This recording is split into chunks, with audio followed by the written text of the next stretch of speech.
जैसा मुझे पता चला कि आप रोज़ के इतने सारे आपके पास लोग आते हैं अपनी अलग अलग प्रॉब्लम्स को लेके, कोई स्किन की प्रॉब्लम, कोई वज़न की प्रॉब्लम, डाइजेशन की प्रॉब्लम, और आप उन सबको सॉल्यूशन देते हो। और सबसे बड़ी बात है कि एकदम देसी उपाय, देसी इलाज, बिना किसी दवाई के, बिना किसी मेडिकल बिल के। तो ये एक बहुत बड़ी बात है। आप कब से हो इस फील्ड में और आप कैसे एंटर किए इस फील्ड में? एक बार मेरे माथे पे चोट लगी बहुत बुरी तरह से, ऐसे फट गया, ब्लड आने लगा। बचपन था, अप्रोक्सीमेटली 10-11 साल की उम्र रही होगी। अच्छा। तो मेरे दादी जी ने क्या किया, मेरे को अपने घुटने पे लेटा के अच्छे से गर्दन पीछे को डाल के हल्दी और फटकड़ी पानी में बॉईल किया। हाँ। उसके अंदर कॉटन रखा, उससे इसको वॉश करती रही। अच्छा। हफ्ता 10 दिन किया, ये ठीक हो गया। अच्छा। मतलब अगर आज की डेट में देखा जाए तो स्टेजेस होंगे, बहुत कुछ होगा, एंटीबायोटिक दिए जाएंगे, बड़ा कुछ दिया जाएगा, तब जाके ठीक हो या ना हो। लेकिन वो हल्दी फटकड़ी से हुआ। तो उसके बाद वो ऐसा फेमस हुआ नुस्खा, मैंने लोगों को बताया। जैसे अभी घरों में लेडीज हैं, काम करती हैं, वो छुरी से सब्जी काट रही हैं कुछ, तो कट लग जाते हैं, लगते ही रहते हैं। महिलाओं को अक्सर, जो हाउस वाइफ है, उनको लगते रहते हैं। और अब तो वो ऐसे कट लगते हैं, इग्नोर भी कर देते हैं, इग्नोर लगा हुआ है, लगा हुआ। तो मतलब अगर रसोई घर के अंदर एक फटकड़ी को और साथ में उसके हल्दी को मिश्रित करके, मतलब बराबर मात्रा में, मतलब 10 ग्राम हल्दी 10 ग्राम फटकड़ी को बना के एक डब्बी में रख लें भर के।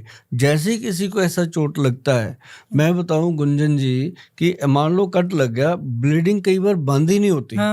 ऐसा होता है कि आप बर्फ लगाते हैं, कपड़ा बांधते हैं, वो रुकता ही नहीं है। टेंशन इतना बढ़ जाता है कि अब क्या करें, कहाँ जाएं, घर में अकेली होती हैं, कई बार फोन भी नहीं होते। उसको रोकने के लिए सिंपल उसको पानी में ऐसे मिक्स करके उसका थोड़ा सा पेस्ट सा बना के ऐसे लगा दो जी, और जहाँ पे लग गया ब्लड का एक ड्रॉप भी नहीं आता उसके बाद। कितना मर्जी ब्लीडिंग हो। ये उसका इतना इफेक्ट इन चीजों। तो ये सारी चीजें देखते देखते मैं आगे बढ़ा। बढ़ते बढ़ते फिर मुझे लगा कि यार ये तो एक अलग विज्ञान है। तो लेकिन इसका मुश्किल बहुत है, क्योंकि एलोपैथी में आप देखिए, हॉस्पिटल बना लीजिए, पहले दिन से चल पड़ता है, क्योंकि हर इंसान चाहता है कि दवाई दो, मैं काम करूं। आयुर्वेद थोड़ा सा समय लेता था, इसलिए लोगों का था कि मुझे 30 ईयर लगे मैडम, 30 वर्ष लग गए मुझे लोगों को ये चीज समझाने में। और जब उनको समझ आई तब हमारा रिटायरमेंट का टाइम आ गया। मतलब ये एक बड़ी बात है कि अपने देश में आयुर्वेद 5000 साल से भी पहले की पैथी है, और इस पैथी को दिया था भगवान शिव भोलेनाथ ने। जो नाड़ी वैद है, जो नब्ज देखते हैं, सबसे पहला वैद कौन हुआ होगा धरती पे? अभी आपने बताया, हो सकता है ये शिव शंकर ही। शिव भोले के बाद ये शिव का सबसे बड़ा जो भगत जिसको कहा जाता है, जिसको हम हर साल जलाते हैं पुतला बना के, रावण सबसे बड़ा वैद हुआ, नाड़ी वैद। उसके पास इतना, उसका ग्रंथ है रावण साहित्य। उस ग्रंथ के अंदर इतने नुस्खे दिए हुए, मेरे पास है, वो बड़ा वो दुर्लभ है। मतलब उसके अंदर इतने नुस्खे हैं, सिंपल भाषा में बनाया हुआ है वो। उसके अंदर क्या नाम बताया आपने इसका? रावण साहित्य। रावण साहित्य? रावण साहित्य आयुर्वेद का। मैं पहली बार सुन रही हूँ इसके बारे में। उसके अंदर एक, जिनको बच्चे नहीं होते ऐसा नुस्खा दिया हुआ है, 1-2 दवाइयां हैं जी। क्या बात कर रहे हैं आप? उसमें नुस्खे दिए हैं? नुस्खे, आयुर्वेद के इतने बड़े नुस्खे। अब आप देखिए कितनी बड़ी चीज मैं आपको बताने जा रहा हूँ। जब लक्ष्मण जी मूर्छित हुए, आप रामायण तो देखते होंगे, सुनते होंगे, सबने देखी सुनी। और जिसको पता है रामायण के अंदर कि जब लक्ष्मण जी मूर्छित हुए तो हनुमान जी सुसैन वैद्य को लेके आए। वो कहाँ था? वो रावण का वैद्य था। रावण की वहां लंका से उठा के लेके आए वैद्य को। तो उसी वैद्य ने आके बताया कि फला पहाड़ी के ऊपर ये बूटी मिलेगी, संजीवनी लेकर आओ। उसके ऊपर जितनी जड़ी बूटियां हैं, आप मैडम सोच भी नहीं सकते कि ये इतना बड़ा विज्ञान है। इसको दबा दिया गया था। जब अंग्रेज आए, 200 साल राज करके गए, उनको एक बात पता थी कि हिंदुस्तान के लोग अगर ये हल्दी फटकड़ी से ही ठीक होते रहे ना, तो यहाँ पे हम कैसे राज करेंगे।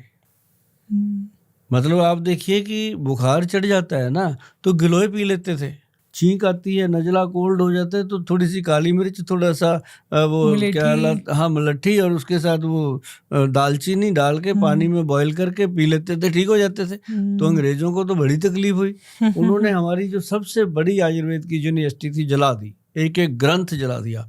वो अपनी तरफ से इसको खत्म करके चले गए थे। लेकिन ये संजीवनी है, ये राख से भी पैदा हो जाती है। आपने देखा होगा मैडम, एलोवेरा माना गया है ना कि संजीवनी है। वो एलोवेरा राजस्थान में पैदा होता है, जहाँ पानी की बूंद भी नहीं मिलती, ऐसी मिट्टी में पैदा हो जाता है। तो मतलब आयुर्वेद जो है ये मेरे रोम रोम में बस गया। मेरे लिए बचा था एक तो नेचुरोपैथी का कोर्स मैंने कर लिया, योगा का कर लिया, है ना, तो एक नाड़ी वैद्य का किया। अच्छा। तो ये कोर्स करके फिर मेरे को इसमें एंट्री मिल गई कि मैं ये काम कर सकता हूँ, कि लोगों को कम से कम मैं नुस्खे तो बताऊं जो मुझे पता है। बिल्कुल। तो फिर मैडम ऐसे शुरू हुआ, आयुर्वेद को पूरी तरह समर्पित कर दिया, और लोगों ने पूरी तरह मुझे अपने गल पेट लगाया, पूरी तरह मोहब्बत दी है लोगों ने। और मैं समझता हूँ कि मेरा ये जीवन जो है वो सार्थक हुआ है, और मुझे अब दुनिया से जाने का कोई गम नहीं है। हमारे देश को एक बहुत ही महान आत्मा कह लो, बहुत ही योग्य पुरुष कह लो, जो मिला प्रधानमंत्री के रूप में, उन्होंने एक बहुत बड़ा काम कर दिया कि आयुष डिपार्टमेंट बना दिया। बिल्कुल। भारत में जो यूनिवर्सिटियां अंग्रेज जला के चले गए थे, उसको आयुष डिपार्टमेंट के माध्यम से खड़ा कर दिया। ये बहुत बड़ी बात हुई हमारे आयुर्वेद लोगों की। और उसी की वजह से अब ये सारी चीजें धीरे धीरे वापस आ रही हैं। लोगों का इंटरेस्ट भी आ रहा है। हाँ? और इस पे अब हम देखते हैं सोशल मीडिया पे भी बहुत कंटेंट होता है, और आप जैसे, स्पेशली आप जैसे लोग जो इस तरह के प्लेटफॉर्म्स पे आके या फिर अपनी वॉइस के थ्रू जो अवेयरनेस फैला रहे हो, ये बहुत ज़्यादा ज़रूरी है।